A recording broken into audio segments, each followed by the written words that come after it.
All right, guys, we are back. Dynamic Man podcast episode 40. Have we already gotten to episode 40? Welcome, guys. It is good to be back on the show. We got a big show today. Big show for a big post. Big viral post, which we're going to be going over some of these things here. But I really want to, this is like a really important topic. This is a really important topic, what we're going into tonight. So I hope that you guys are ready to get deep into this. Okay? I'm going to tell some personal stories. And we're going to talk about this conceptually too, because I think this is the underlying issue. Alexander, what's up? What's up? What's up? What's up? Oh, he can't watch. He's watching the masterclass right now, which by the way, if you guys in the chat have the masterclass, drop some comments about what it's like. This masterclass is amazing, guys. You can't get it now until you missed it. You missed a chance. You can get it when it launches next Friday. It's launched on the 14th. It is unbelievable. But the guys who had the old master class rather are going through a test run right now, and it's good stuff. It's good stuff, and I already have ideas. I'm just going to keep adding to this over time. I'm going to keep adding to this until I feel like there's nothing else to do, until it's completed. Then I'm going to be done with it. But yeah, if you haven't gotten the course, get ready for the launch. Launch is coming, baby. It's coming. It's coming. AG, what's up, my man? How are you doing? How are you doing? All right. We got some good numbers in here. We got some good numbers. Look, I stumbled. I gotta actually tell you guys the background for this little post. So you guys saw the post. I'm not going to reprint it in full here. It's a very long post. I've done 2 excerpts here. It's not that. 2 excerpts here, right? This was and I'll go through some of it with you guys. But basically, Allie Stuckley, or Stuckey. To be honest, I don't really follow her stuff. I don't have any animus towards her at all. Don't know about her. To be honest, don't particularly care. I don't listen to conservative commentators, female commentators, really. I barely listen to regular conservative commentators for that matter. But I don't really have a thing for it. I don't really have a thing for it. I'm not saying she's a bad person. I've never said that. I don't actually even care the fact that she makes $50,000 per speech she does. I don't care about that. I think it's worth noting. I don't care about it. She's got her angle, and I'm happy to say that she's done, more good than harm. But this is the big thing, right? This is the big thing. And I was in the process of finishing the masterclass. The masterclass has some videos. Most of it, almost the entire thing, was done in studio, but we added some videos afterwards, which are basically coaching videos, which have like slides and stuff like that. And it was day before the beta launch, and I had so much to do. And I was like, man, I gotta respond to this. And I was thinking of it like Thursday night, like I had a response. I'm like, I don't have time, can't do it right now. I go to sleep, I wake up in the morning, my business partner's like, we got to get this stuff going. And I'm like, I spent all early morning doing the response, doing the slides and stuff for the release. And then after I dropped my kids off at preschool, I'm like, man, I gotta respond to this. Like I knew like the window of that dialogue was closing. I'm like, I gotta respond to it, because I'm like, this is important. And it really blew up. So I'm going to read some of the excerpts of this stuff here. Men become leaders for one reason: because a man, either from his own will or from fate thrusting it upon him, realizes that he must. He notices that there is a problem that needs to be solved. He either sees incompetence or a vacuum and decides he must step forward to either correct or fill it. A man does not become a leader when he is nagged into it by a woman. A man does not become a leader when the legitimacy of his actions is measured by how much they align with a woman's interests. He does not have authority in such a scenario because his authority is constantly questioned. He has the responsibility of acting and bears the consequences of these actions, but he lacks agency to determine which actions to take. He might be out in front, but he is not a leader. He is a sock puppet. Really, he is a slave. This is how most women want it, or at least that's what they have been taught is normal and correct. Liberal feminist women do not want men to have any authority, and so this undermining is natural and congruent to them. Yet most conservative women in practice operate in the same way, even though they do not align ideologically with feminism. They do want men to lead. They just want them to lead the way that they want them to. These women think this is okay and that there is no reason they shouldn't tell men what and how to fix things because this will help men to lead better, but it does not. What it does, especially for men who have been emasculated all their lives, is it makes them shut down and escape. They realize they don't have authority, so naturally they shirk responsibility. By instructing men, you are telling them they are stupid and that you don't trust them to step up on their own. You are mothering. They respond like little boys accordingly. Okay.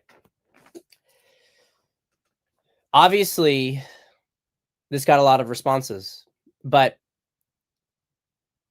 I think actually the part that was more triggering to a lot of women is this concept of submission.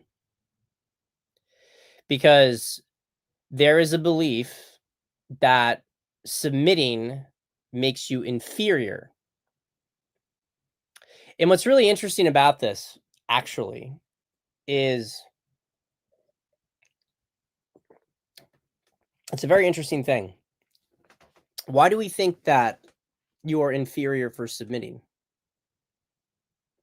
Don't we talk all the time about how important it is to submit to God? Isn't that a Christian moral to submit to God? This is the reason that this post that I made, and I'm gonna move it away from my own post. I want to talk more about the concepts because it's not like a jerk myself off kind of moment. But the reason I think this was so important for people is because it gets to the heart of the problem.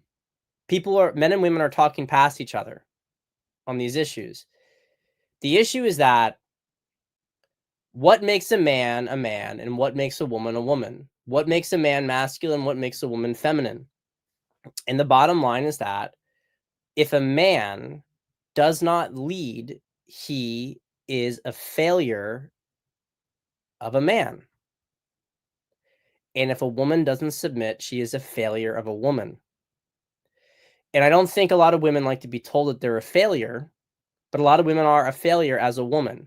A lot of women, all that they do is try to be men. They have been actually told that they have more power being men, and it's not true. I want to show the end of this. In the end, if society is fixed, it will come down to men finally stepping up on their own and doing what must be done. Women can help with this, but not in the way they have been doing it. They can only do so by creating the vacuum for men to step forward more easily. Indeed, the most productive thing conservative women can do with their platforms is to focus their attention on other women, calling out their own sex's vices and entitlement, and encouraging more humility. In other words, to focus on the problems women have today, which are equally manifold, rather than attempting to solve men's. Men will sort out their own. We already are. What men need are not your exhortations, but your actual faith. And I mean faith in action. Your prayers for us are beautiful, but they come across as empty and self-centered without your surrender. I want to make a point about this before I continue. If a woman's praying for you, but she is not surrendered to you, then what she is doing is she is manipulating you. I'm going to repeat that. A woman who prays for you without surrendering to you is manipulating you. Now, I want to be, I guess, a little bit careful here, because when I say pray for, I don't mean this in like the general kind of just compassionate sense. I mean praying to make you change a course of action. I don't mean praying that, you know, you're protected, or that praying, you know, you're looked after or whatever. I don't mean a very humble prayer. I mean a prayer to have you change your actions. It's just another way a woman says, I'm praying for you to see the light. What she's really saying is, I'm praying for you to do what I want. Doesn't mean, by the way, that she's necessarily wrong. And I think this is the point, that women have been engaging in bad faith in the conversation. I want to say that they're engaging in bad faith. To be honest, um, there's part of me that worries that a lot of women are not actually capable. I'm not saying all women, I said a lot of, by the way, but a lot of women are not capable of actually engaging in any conversation in good faith, in the same way that we talk about, and sorry if I'm there's one thing I want to bring here, right? There's one thing I want to add to this slideshow. In the same way that a a woman, like the left, in the same way that the left, like, you can't have a conversation with the left because they just pretend they don't understand what you're saying. The number of conversations after I made this post, and actually it was prior to this post, but it's accelerated because of this post. Women were saying like, "Oh, so you think it's good that guys use porn? Oh, so you're pro guys using porn?" No, I'm not pro guys using porn. I've never been pro guys using porn. One of the people who I promote regularly is John Haskins, and his entire business model is getting guys off of porn. But you know what? When I was using porn, and I told my wife, you know what she said to me? She said, "That's your problem. You have to sort it out." And she was right. She was right. It was my problem. I had to sort it out. Thank God I have a strong wife. Thank God I have a strong wife. I'm going to continue with this right here, then I'm going to get back to that. Not every man will rise to the task when you give him this trust, but most will, far more than most women appreciate. In the performance and courage of men in the West will rise in proportion to the amount of trust their women put in them. The blueprint for manhood is still in us, even if we have forgotten how to follow it. Yet what we require to remember it isn't your advice, it's your belief. This is the power of feminine energy that has been forgotten by women today in their foolish, unfruitful quest to be inferior men. They have forgotten that they have the ability to get everything by doing nothing. They are not builders at their core, they are amplifiers. Men naturally create structure, but it's women who create the reason to make it in the first place. I hope that women rediscover this power in themselves. The West needs as many muses to survive as it does warriors. I'm going to return to what I just said with my wife. My wife is not a docile woman. Okay. Like I have these women who come into my mentions, and they're so pissed off. They're so angry. They're so wounded. Frankly, I actually have a lot of compassion for them. Once you understand what the core feminine wound is, it's so easy to identify. It's such an easy identification, because the angry, bitter, combative, "Oh, you don't care about my opinion? Oh, you're just trying to invalidate my opinion?" I don't give a fuck about your opinion. Actually, I don't. I don't care about your opinion. But I don't care about most people's opinion, by the way. I don't. I don't think most people's opinion matters. I don't think most people's opinion is founded on anything valuable. I think this is true with men as well as with women. And I'm going to actually retweet this right now. I'm going to post it because I responded to this to somebody on there. Thank you, Tim, for saying this. I think I was pretty charitable. Because the thing is, like, women, like, this is the thing that's crazy. And this is how you know it's a wound for women, right? You know it's a wound for women because you can tell them you have all of this power and they say they don't want it. They want to instead argue with you about stupid shit. Any opinion that is not anchored in its consequences is an inferior opinion. This applies to most men, not only women, but only women get offended when you say this, which is why men start to paint with a broad brush. Yes, actually. Yes, actually. I don't actually care about your opinion, believe it or not. Unless your opinion is grounded on any sort of hard reasoning or any sort of personal experience and sacrifice, I don't care about it. I don't care about your feelings. I don't care about your feelings. I care about my wife's feelings, but I'm still not going to care about my wife's opinion if it's stupid.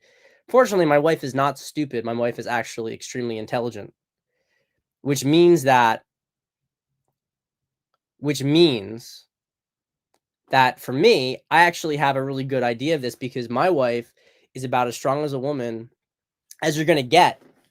My wife dealt with the federal government going after me. She dealt with me in the early years with my business not taking off in the very beginning. My wife is a very, very strong woman. She's very intelligent, very effective. And that makes it harder for her to surrender to me. Do you understand that? Do you understand, like, a lot of guys want stupid women because they like having a woman it's easier for her to surrender because you can dominate her more easily. I can't do that. I can do it physically, but mentally, my wife is a very good sparring partner for me. And we are very intelligent in very different ways. I'm more of an abstract thinker than her, but she's very, very sharp. She's very sharp. So sometimes I get pissed off at her because she won't shut up. I tell her sometimes. I have to tell her sometimes. She gets it. We're on this journey together. This stuff, women have not been taught this stuff. They haven't been taught this stuff. Women have been taught to deny the muse. They've been taught to deny the muse. She understands that she has to check it in herself. I have to check it in myself too. Am I absconding responsibility and leadership? Because I've been sold the same lie that everything should be equal. We are equitable partners. We're equitable. We have equity. We have equal value. We do not have equal authority. We do not have equal responsibility. That's a choice we make internally, by the way. I choose to take on more responsibility in more decision making because she made a decision that she wants to be cherished more. She wants to be cared for. She wants me to do things for her. The trade-off for that is that I have more decision-making ability and I have more rights for decision-making. And we agreed upon that. And it's not always easy because, again, she's a very smart and capable woman, very strong woman. A lot of these women are stupid, and I have to deal with them online all the time. They're not like remotely as intelligent as my wife, or as, frankly, good faith as my wife. And it's pretty incredible because they will always resort.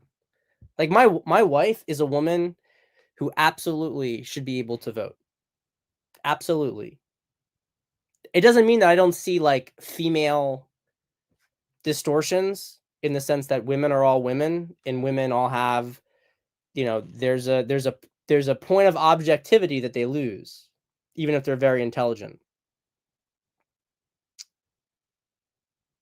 But what I'm trying to say with all this stuff is that you deal with like women are so detached from the muse. They're so detached from their real power because of the programming. Women have the ability, by surrendering, to get men to move mountains for them. And there's nuances to this that I want to talk about, because I think it's very important for people to understand. I responded to this woman. She asked, "I'm not the type who has a problem submitting to my husband alone, not to other random men. But I may ask, if a woman sees her husband engaged in a grave sin and she prays constantly with no immediate effect, do you advocate letting him destroy his life without no comment?" No, and I thank you for bringing up this nuanced distinction. Feminine women should tell their men how they feel and what does and doesn't please them. What puts a woman in her masculine is trying to tell him how to do things or that he must do them. Does this make sense? It's not that women cannot say how they feel. Being a feminine woman means saying how you feel. Being a depolarized woman means saying what you think. It means saying what to do. It means directing courses of action. It doesn't mean expressing your feelings. Women are always allowed and entitled to express their feelings. Feminine women should always express their feelings. Now, feminine women should also be grateful and gracious, do the best that they can to do this, especially if their man is, this is the tension, right? The tension, and men want it both ways too, right? A very feminine woman is not going to tell you what she wants. She will only tell you what she doesn't want. A lot of guys don't like that. I don't like that. Maybe I'm cucked by feminism, because that's extremely feminine behavior. A very, very feminine woman will never tell you what she wants. You got to figure it out. But she won't also never direct you to do anything. You have to figure out how to please her. You have to figure out how to please her like a man has to figure out how to please fate. That's what the feminine represents. The feminine is drawn to the masculine because the feminine is supposed to be the vessel for the divine. The masculine realizes an action. I don't know how many of you guys know Alexander the Great, his whole story, but after Alexander's conquest of Egypt, a phenomenal achievement. Phenomenal achievement. He almost threw it all away. And you know what he threw it all away for? He threw it all away to go and seek out a muse in the middle of the Sahara Desert. So he had conquered Egypt. He still had to defeat the Persians, but he had conquered Egypt. His entire destiny could have been unraveled.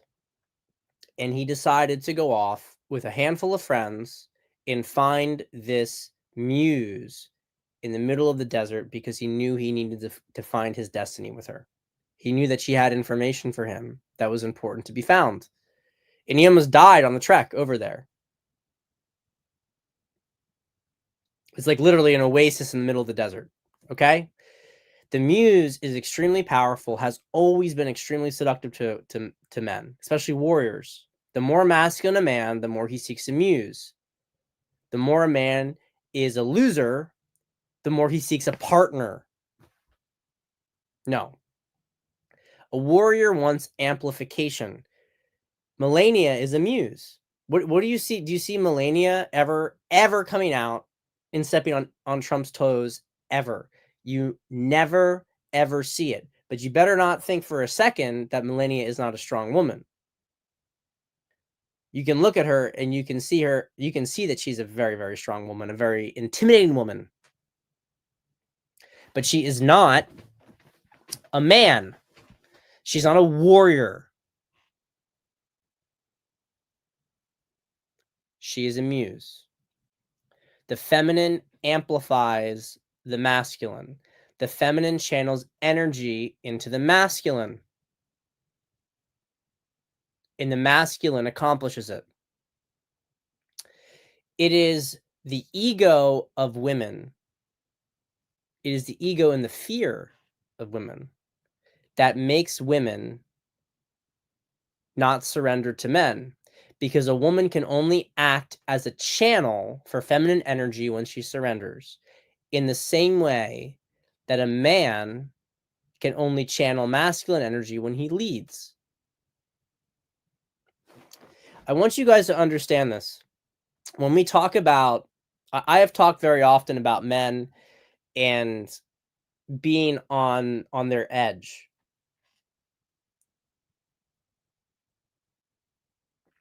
A man being on his edge is kind of like a way of saying a man is leading, because a man who is leading is taking on responsibility. He's out of his comfort zone. To some extent, a man who is leading is on the maximum. A man who is leading as much as he can possibly lead, he is leading.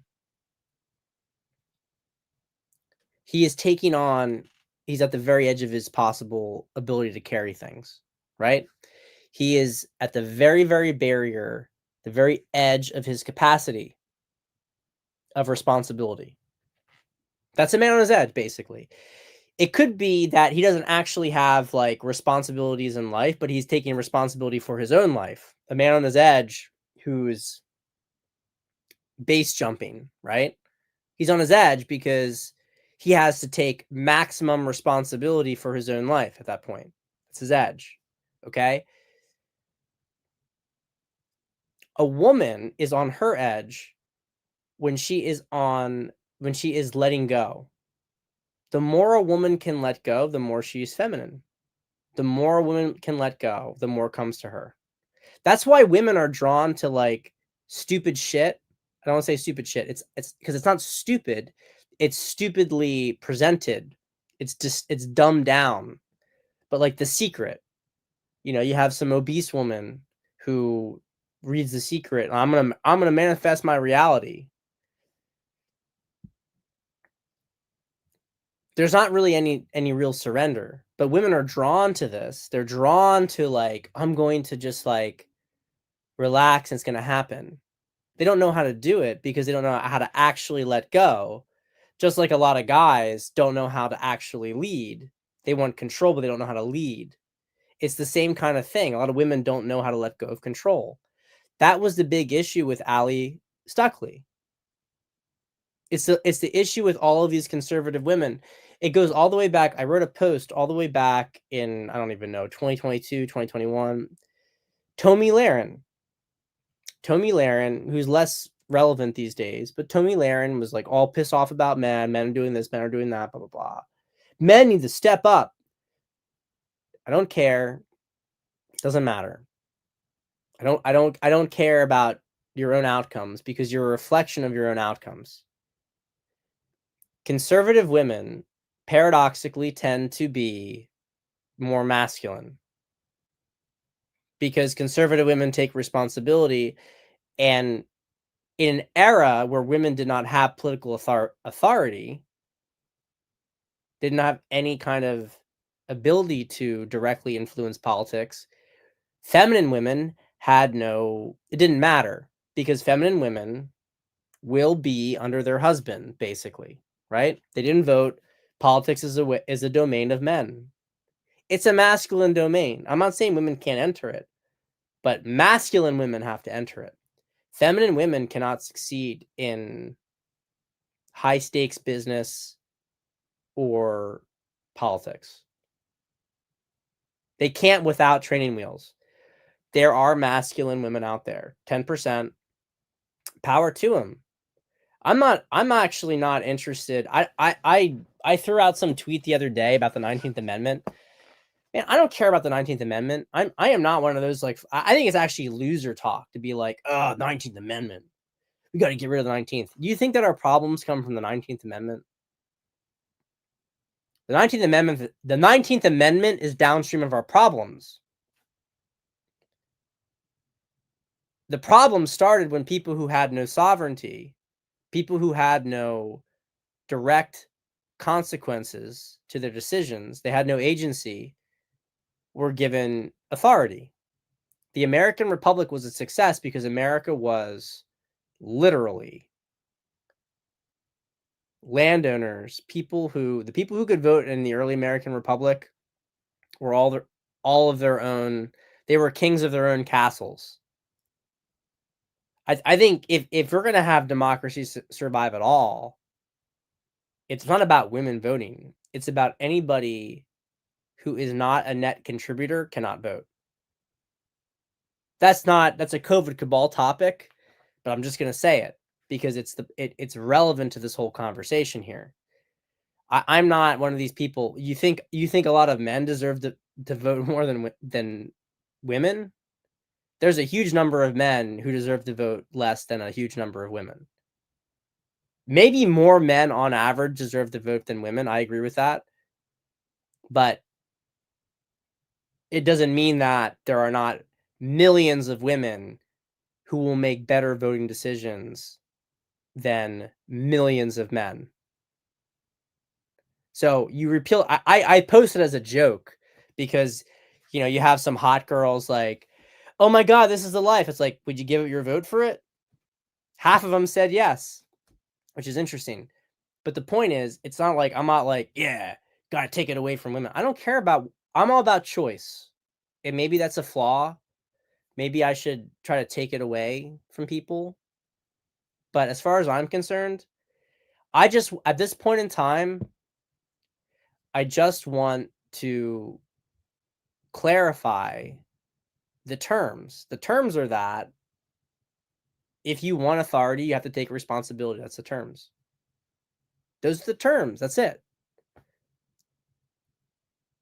But women don't really want it. I'm going to use my wife again as an example because my wife, if there was ever a competent woman who could do everything and run everything, it was my wife.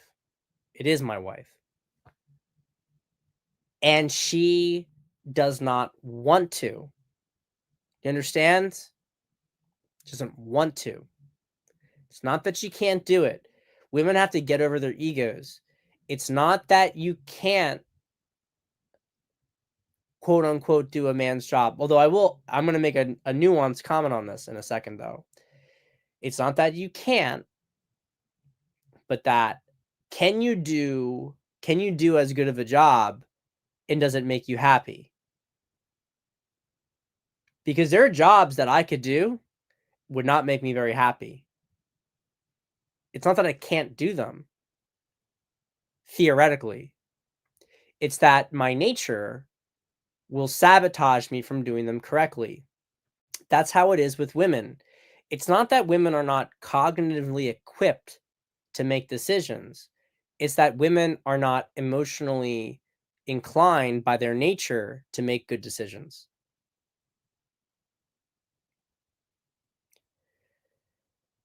I know that is a controversial thing to say. Women do not like to take on responsibility. And because women do not like to take on responsibility, it makes them ill-equipped to be leaders. I think Tulsi Gabbard would be a good president because Tulsi Gabbard is very clearly a masculine woman.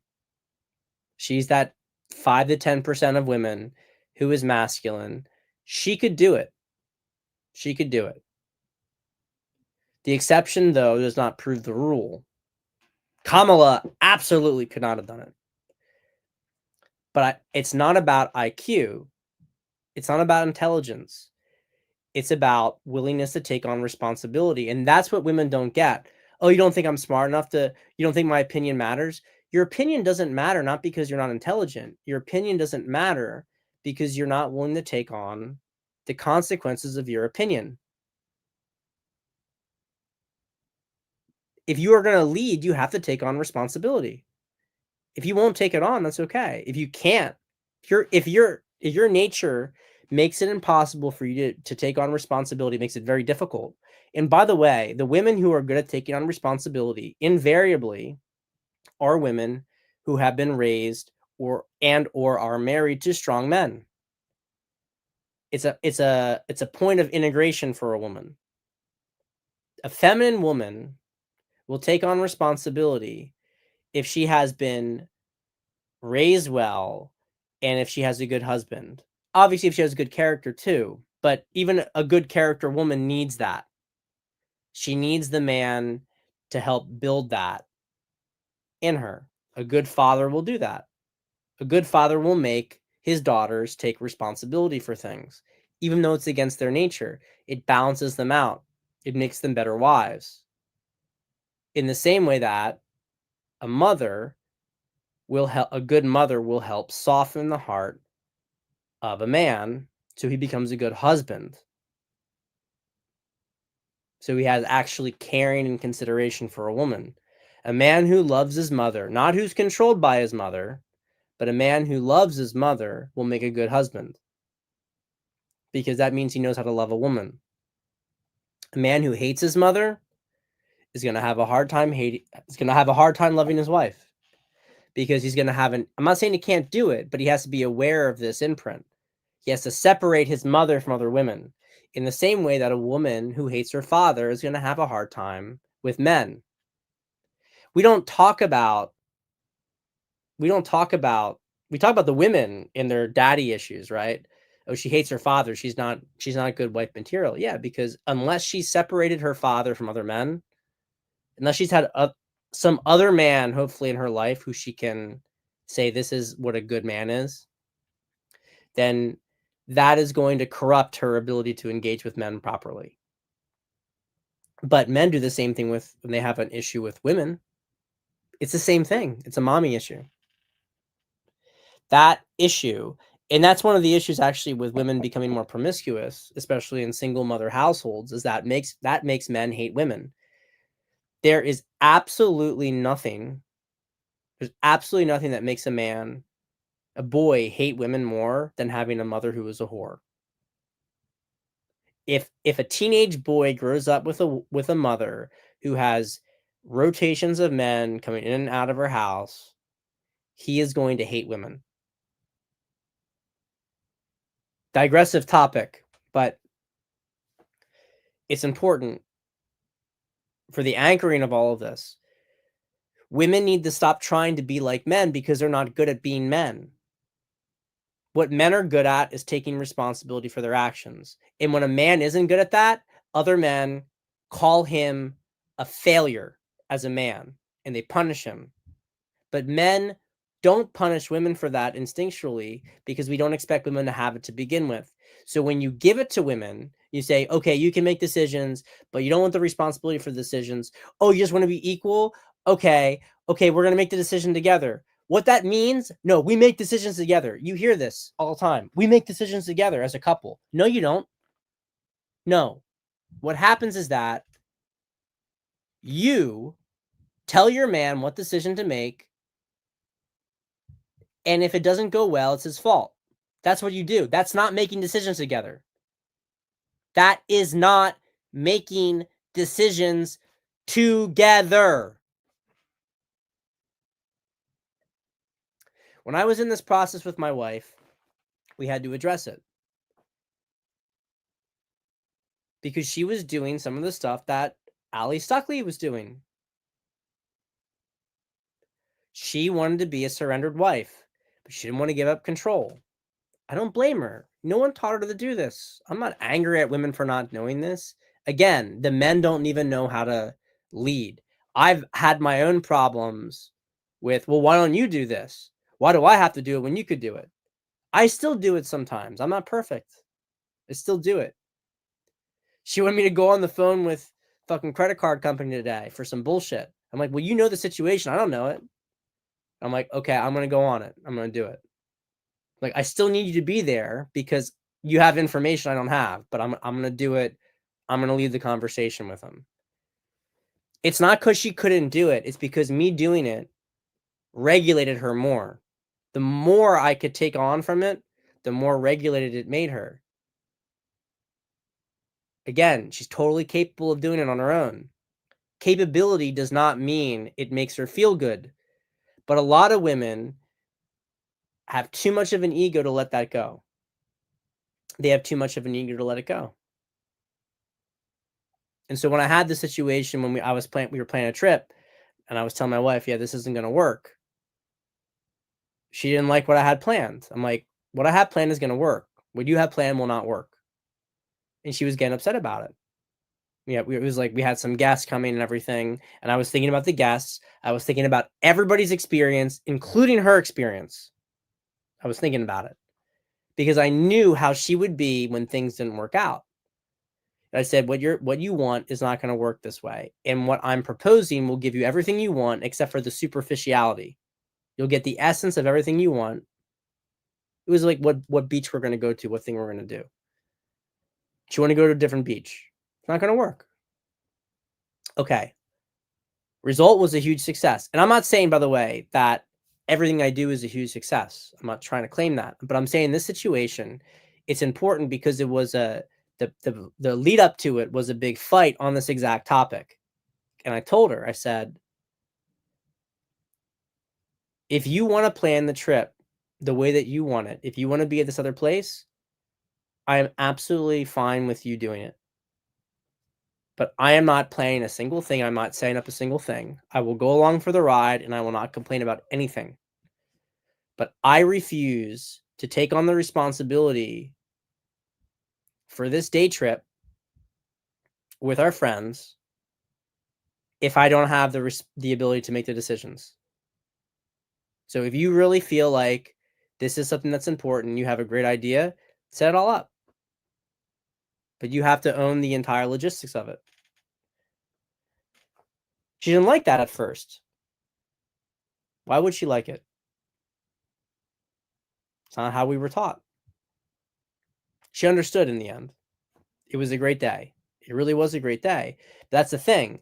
It's not one or the other. It's not, well, I want you to do this. You have to cherish me. I am cherishing you in this case because I'm thinking about you.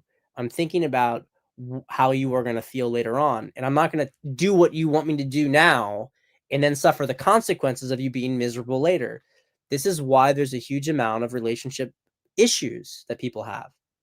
A lot of marriages suffer because there's not clear polarity. I don't have a problem switching polarity.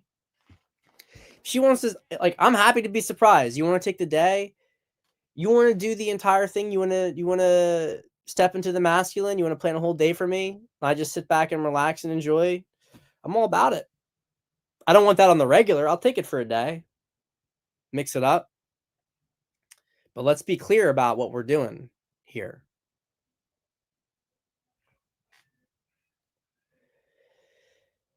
So that's the big picture stuff here. But women don't understand. When my wife tells me that she believes in me, when she is excited for things that I'm doing well in, when she believes, when she believes in me, man, I don't need that much sleep. I can do so much. I can do so much for us, but it's a high trust relationship. And the part of it that is not considered in all of this is that when the trust breaks down between the sexes, you have this exact problem where men won't lead and women won't surrender. They won't submit. But I'm going to close it with this comment. Regardless of how hard it is, it doesn't matter. Shane, it's good to see you too, man. Shane Hunter, by the way, this is like, if you want to understand advertising, Shane's amazing. Amazing dude.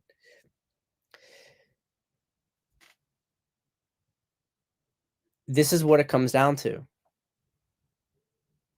It comes down to this choice that we have to make. If we want to come together, I'm not going to pretend anymore that a woman is feminine when she won't submit. I'm done doing that. I've done prevarications over time. Myself, I've done prevarications. I'm not going to pretend anymore. If you will not, I'm not saying you do this to any man, by the way, but you choose a man to surrender to. If you choose to be with a man, you are choosing to surrender to him. You are choosing to submit to him. And he is choosing to lead you. unless you have some kind of individual arrangement, that's what the polarity demands. That's what the polarity is asking for. And women will be a lot happier and a lot more confident. They're going to feel a lot more at peace with themselves when they realize that they actually can manifest everything in the world. But guess what? Everything that they manifest for themselves in the world comes through men, because men are the vehicles of female manifestation. And I'm going to close with that. Men are the vehicles of female manifestation. So if a woman can't get over her ego about a man doing something, she's never going to manifest her reality.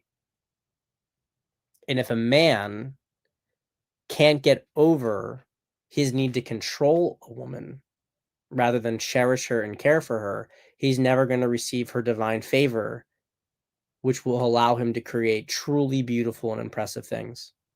I'm going to close on that, guys. I love you all. I will see you tomorrow for COVID Cabal Election Day. I'm in New Jersey, front lines, as always, in the trenches. I'll see you guys then.